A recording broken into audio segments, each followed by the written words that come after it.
Nah bayangin kalau misalnya lu cuma punya satu pilihan sebagai teknik mesin atau sebagai teknik kimia, ya lu akan melawan ratusan atau ribuan atau jutaan orang yang juga kuliah teknik mesin. Dan lu nggak bisa kemana-mana gitu, maksudnya nggak punya pilihan lain selain lu berjuang keras atau ya berjuang keras, belajar keras untuk mengalahkan semua kompetitor kalian. Nah kalau teknik fisika, misalnya lu mau kerja di sini susah banget gitu, ya lu masih bisa nyoba bidang lain. Dan gue yakin sih fresh graduate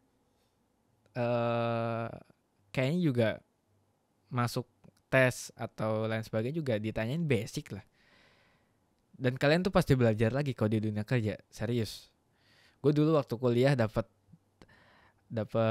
apa namanya statement bahwa, wah di dunia kerja itu bakal belajar lagi. Kata gue, ngapain belajar lagi anjir, gue udah capek-capek kuliah 5 tahun. Kenapa harus belajar lagi di dunia kerja? Ya enggak lah, masa nggak bisa gue langsung nerapin apa yang ada di kuliah, yang gue pelajarin di kuliah. Tapi ternyata enggak men, ternyata emang harus belajar lagi.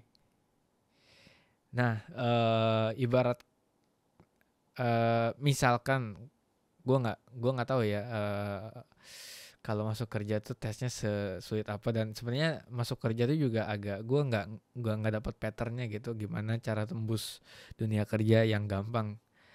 Tapi oke, idealnya gini, idealnya masuk dunia kerja itu berdasarkan apa yang kita tahu atau konsep-konsep dasar lah ya, untuk tembus wawancara atau tembus interview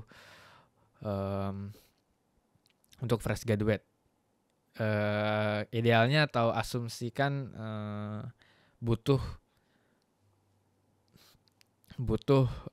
hanya butuh fundamental skill gitu, fundamental knowledge terkait bidang-bidang atau terkait mata kuliah tertentu sebelum lu diterima di suatu perusahaan gitu untuk level fresh graduate.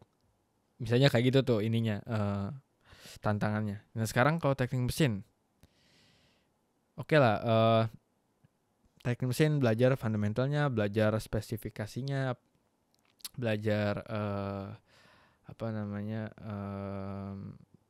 penghususannya gitu, penjurusannya, oke lah, oke.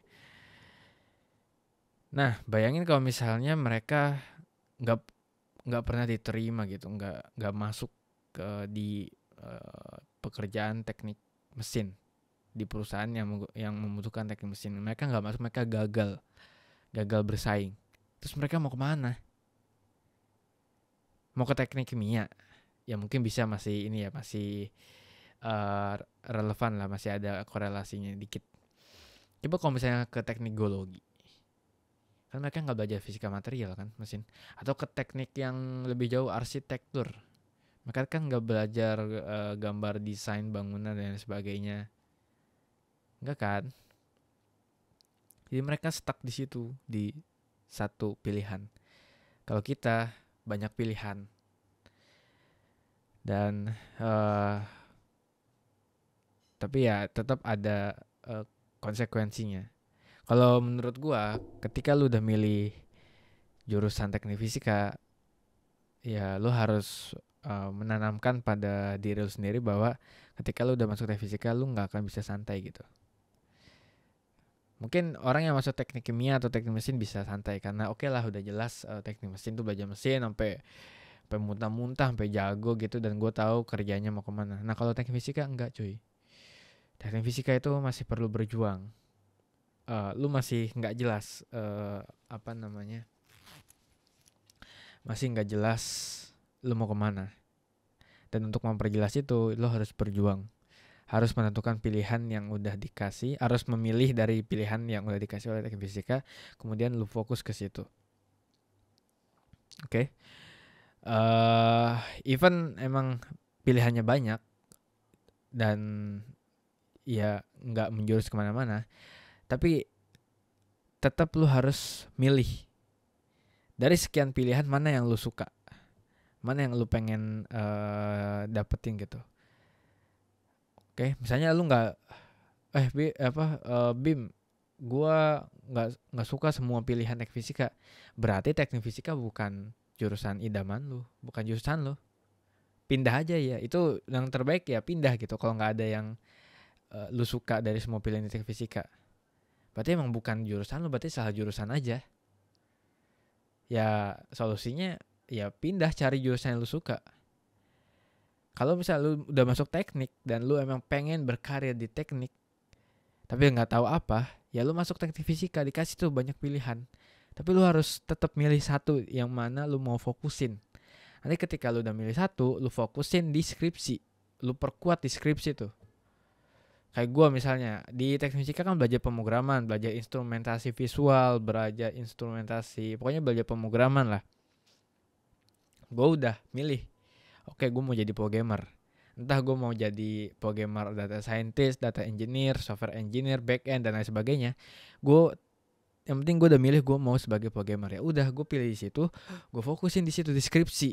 Skripsi gue fokus untuk mendalami pemrograman sampai mahir. Jadi tetap event teknik fisika itu nggak jelas mau ngapain, tapi teknik fisika itu ngasih lo pilihan. Dan lo harus ingat bahwa setelah dikasih pilihan, lo harus milih satu dari sekian banyak pilihan. Oke?